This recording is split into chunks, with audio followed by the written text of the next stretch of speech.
tahun baru, cara baru. Rasul Paulus pernah katakan di dalam Filipi pasal 4 ayat 6-7. Janganlah hendaknya kamu khawatir tentang apapun juga, tapi nyatakanlah dalam segala hal keinginanmu kepada Allah dalam doa dan permohonan dengan ucapan syukur. Damai sejahtera Allah yang melampaui segala akal akan pelihara hati dan pikiranmu dalam Kristus Yesus. Saudara-saudaraku, nasihat Rasul Paulus yang baru saja kita dengar tampaknya mudah dikatakan dan didengar, tapi selalu susah untuk dipahami apalagi dilakukan. Mengapa? Sebab tahun boleh berganti tahun, tapi sebagai manusia kita tetap sama aja. Apa yang sama dalam hal ini? Sebagai manusia kita tetap sama adalah orang-orang yang bisa khawatir. Bahkan bisa banyak khawatirnya loh. Buktinya, nasihat Rasul Paulus sendiri. Mengapa dia nasihati supaya orang Kristen jangan khawatir tentang apapun juga? Bukankah itu berarti karena orang Kristen juga selalu masih bisa khawatir tentang apapun juga? Hidup kita sehari-hari jadi buktinya. Sebagai orang Kristen, kalau jujur, hari mendung mau hujan aja bisa buat kita khawatir. Apalagi tentang COVID-19 yang sudah berkembang jadi Omikron, tentang kesehatan kita, tentang kesehatan kekasih kita, tentang keadaan ekonomi keluarga kita, dan sebagainya. Jadi sebagai orang Kristen, bisakah kita tidak khawatir tentang apapun juga?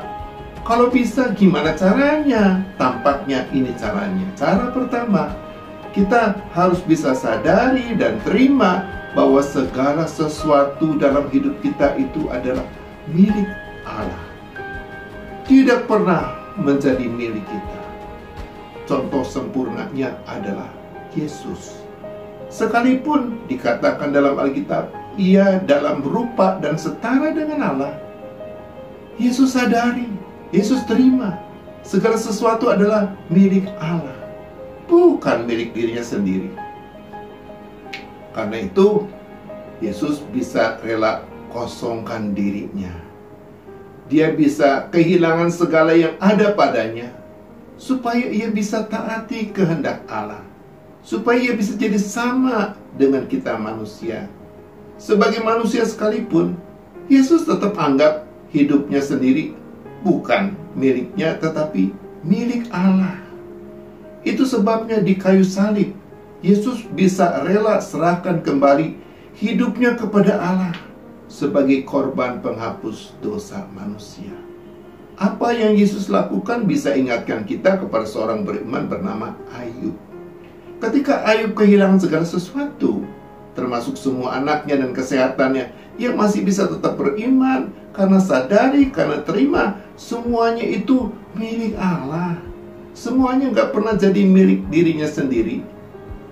Maka Ayub bisa berkata, Tuhan yang memberi, Tuhan yang mengambil, terpujilah nama Tuhan.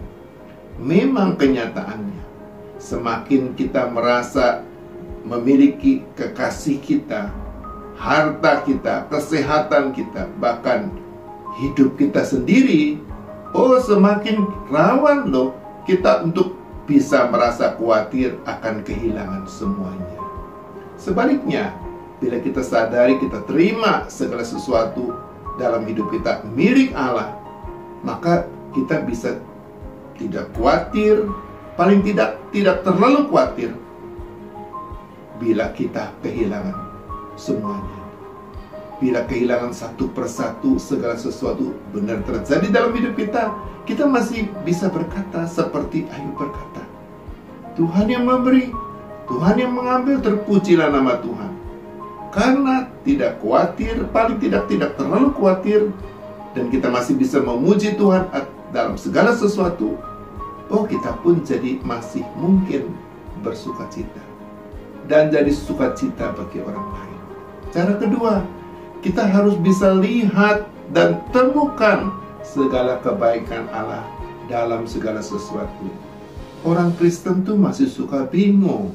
Mana sih yang duluan?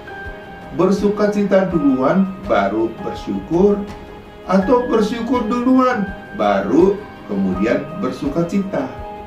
Dari pengalaman hidup, paling tidak hidup saya sendiri, tanpa sukacita lebih dahulu, kita memang masih bisa bersyukur, tapi syukurnya susah loh dengan jujur dan tulus. Sebab bila kita harus bersyukur dengan mulut dan hidup yang sesuai dengan hati kita, keadaan hati, bagaimana coba hati yang lagi susah sedih itu harus dinyatakan di mulut dan di dalam hidup? Susah bukan main.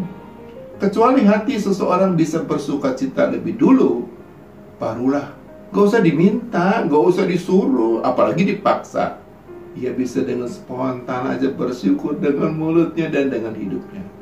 Sayangnya supaya hati kita bisa bersukacita, kita harus bisa lebih dulu lihat dan temukan segala kebaikan Allah dalam segala sesuatu.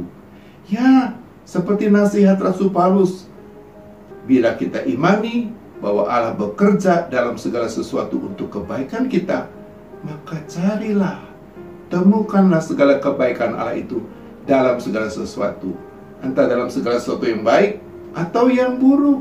Bila akhirnya kebaikan Allah bisa kita sadari, kita temukan, oh pastilah hati kita, hati siapapun akan bersukacita, bukan hanya dengan mulutnya dan dengan hidupnya. Dia kemudian bisa bersyukur setulus hati.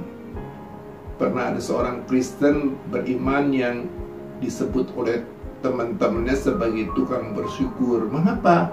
Sebab selalu saja dia bisa ajak sesamanya sadari, temukan kebaikan Allah dalam banyak hal, kalau bukan dalam segala hal. Di antaranya saja ya, ketika kena krisis moneter, usahanya sepi, ia lihat dan temukan kebaikan Tuhan yang beri dia kesempatan untuk nikmati hasil usahanya. Kalau sibuk terus berusaha, kapan dong kesempatan untuk nikmati hasil usahanya? Makanya dia jadi bersukacita dan bersyukur. Bersama istrinya, kendaraannya pernah macet di jalan lama. Ia lihat dan temukan kebaikan Tuhan yang beri kepada dia dan istrinya kesempatan lebih banyak, bukan hanya untuk bersama, tapi untuk saling curhat yang sehari-hari susah sekali cari waktunya. Ketika seorang tak seagama berbuat jahat kepadanya, oh ia lihat dan temukan kebaikan Tuhan juga, yang beri kesempatan kepadanya untuk balas kejahatan dengan kebaikan.